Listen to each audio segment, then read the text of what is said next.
Alright guys, welcome back to the McBride RC channel. I'm sorry I had a bit of a delay on this video yesterday. Had a little bit of a sore throat, so I'm back here this morning feeling a lot better.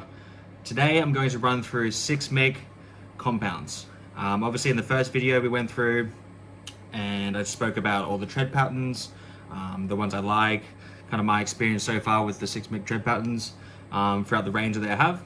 Today we'll be talking about compounds. I thought I'd do it in a separate video just to make it a little bit easier for you guys. Also that way I can spread all my videos across a series of videos on my channel. So we'll get straight into it. Compounds. I'm not sure if you guys know it or not yet. 6 MIG offer 2 separate ranges of compounds. We've got synthetic compound and then we've got the temperature range compound. I will call the temperature range compound the standard race compound because that's kind of the compounds that most drivers use. The synthetic is a little bit different and I'll go through that throughout the video. All right, we'll start with the compounds. For the temperature compounds, we'll start with that. Before we start, I'm going to go through and show you this little chart. So this is kind of just going to make it a lot easier. This is a chart that you can go through and look at the colors, obviously the temperatures.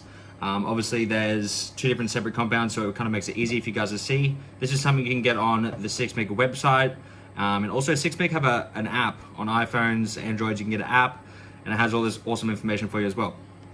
So I'll go through this real quick. Hopefully you guys can see this clearly. I've got my little laptop here. Forget this side of the screen. We're looking at these ones here. We got synthetic and we got temperature range. Obviously, so for temperature range, we got pink, yellow, orange, and red. Nice and simple. Pink is CS, which basically means super soft. This is the softest compound that they have. Obviously, after that, it goes into the temperatures. So we got 3 temperatures: 0 to 18 degrees, which is a yellow. So I would basically call that a super soft. 15 to 25, which is orange, which is like a medium compound. And then 21 to 40 degrees, which is red. I'll talk about that first, and we'll come back to the synthetic. Obviously, we got yellow, pink, orange, and red. Now the biggest thing for this, and obviously I've done a lot of testing so far with all these different compounds. The temperature compound, it's super important to temp the track. So obviously it's done by temperature. These tires have been designed via temperature. Specifically 6 MIG and Sebastian has made these tires to choose each one for each temperature. So basically what we've done is you'll get a temp gun. Obviously everyone has a temp gun. It's RC racing. Most people have temp guns if they run nitro off-road or even nitro on-road. So we'll go 0 to 18 degrees. You don't go by the air temperature, you go by the track temperature. So get your temp gun, temp the track, and basically that's just a good starting point. So let's just say the track's at 20 degrees. 0 to 18 might be a little bit too soft because it's slightly under that temperature. I would start with a 15 to 25 because that's in that temperature range. We've done a lot of testing. For example, I've ran, a 0 to 18 degree temperature, a 0 to 18 degree compound in a higher temperature. And you'd be surprised that actually you'll go to that proper temperature. So I went up from 0 to 18 to 15 to 25 and you'd be amazed at how much better and how much more normal the car feels and the tires feel with the right temperature. So yeah, we got CS, which is super, super soft. Obviously I've got a Magma here, which is in pink. Super, super soft. It's something that I would probably run more in cooler temperatures or tracks that are unique and you need a lot of grip, or you need like a soft tire to grip the track. I've only ran them once and I haven't really had to run them since here in Australia, but obviously we're in summer, we have some high temperatures and all that sort of thing. So for the most part, I've been running a yellow. In the evenings here in Australia, our evenings are probably like around, early 20 degrees to late teens if we're lucky now. So 0 to 18s, I like to run them in cooler temperatures, maybe in the evening mainly, and then depending on the track, like if it's overcast during the day, I'll temp the track. If it's around the 0 to 18s, I might start there. But for the most part, I will start with the 15 to 25s, which is the medium orange. Main thing for this is just because that's the temperature that I'm running in at the moment. It's mostly between 15 and 25, if not more. So I will start there, but basically all I do is temp the track, and that's my starting point.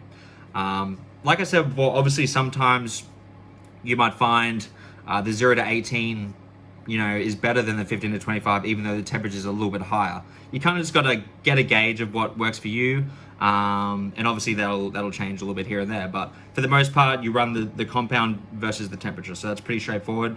You know, we got orange, yellow, orange, and then obviously red at the end. So red is quite hard. You know, this is like the hardest compound in the temperature range. Something that you're going to be running on in super hot temperatures, or even in high grip temperatures. So that's pretty much it for the temperature range. I would say this is the range that I would use the most, that I recommend using the most for starters, for beginners, or just for your average racer, everyone racing. You know, the temperature range is a good starting base, and it really is pretty spot on. You'd be surprised how spot on it is, the compounds, how close they are to, you know, the temperature of the track. It's designed really, really well.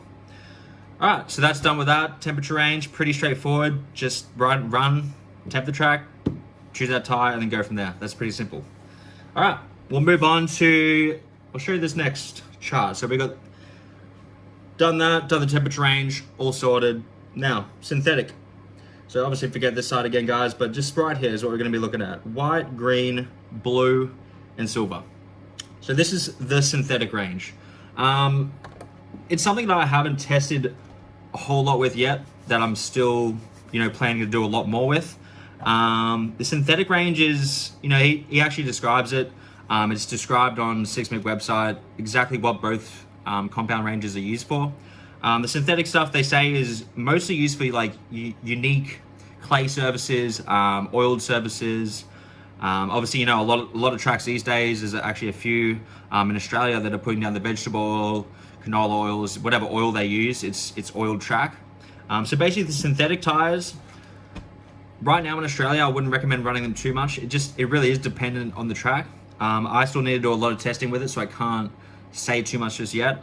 But one thing I do know is that they use these a lot in low temperatures, basically. You know, a lot of times in Europe, right now I know they're in winter. It's really, really cool. And a lot of guys are running the synthetic range there. Obviously it goes white, which, man, if you feel this in my hand, it's like extremely soft. Something I probably wouldn't run here in Australia just right now. But that's white, and then it goes green, and then obviously blue, and I actually don't even have any silvers with me right now. But there's obviously 4 of those compounds, which is in synthetic, and then 4 in temperature. Synthetic, I've only ran a few times.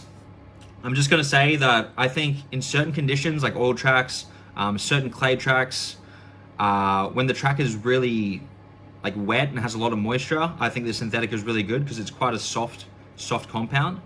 Like I said, like you look on the website and they tell you what kind of watts of tracks and surfaces they run them on. But yeah, even carpet tracks, I know synthetic is for carpet, AstroTurf, all that sort of different weird stuff. So basically, to keep it simple, I would say the temperature range is for your majority of tracks, and then the synthetic range is like a compound for unique surfaces. I think the synthetic has a lot of potential. I just haven't tested it, you know, on every single surface yet. Like obviously what I'm running on is quite, for the most part, what I run on is dusty, loose. You know, can get a bit of grip, but also our temperatures are really high right now. And just for me, the synthetic is too soft just for what we're running in right now. But like I said, in Europe and certain places, the temperatures are really cool. The tracks are wet. You know, that compound seems to work really, really well. So yeah, basically what I recommend is starting off with, if you choose to run 6MIC, which I highly recommend because the tires are awesome, start off with the temperature range, get a feel for that, get your temp gun, temp the track, choose your compound accordingly, and then you can't really go too wrong from there. With the synthetic stuff, I recommend definitely getting a few sets to try. If you run on a track that's oiled, if you run on a track that's clay, just something that's unique, that could definitely be worth a try because, you know, that compound can still work really, really well. But yeah, as for compounds, that's pretty much it so far. Hopefully I can give you guys a little bit more updates, you know, in more detail with the synthetic range, and just things that I find. I know that Sebastian from 6MIC is bringing out some new compounds and some new stuff is coming out. So for sure, I'm going to keep you guys updated with all of that. And yeah, hopefully we can continue talking 6MIC. I just want to say, anyone who watches this video, please write down in the comments. Obviously, please like and subscribe to the video. That would be awesome to get my YouTube channel going. But please write in the comments what you'd like to see next. You know, I want to do something. Obviously, I've kind of gone on about 6 minute and a few Thai videos, and I've still got some more of that planned. But I want to do something different next. So I just want to get some ideas what you guys would like to see.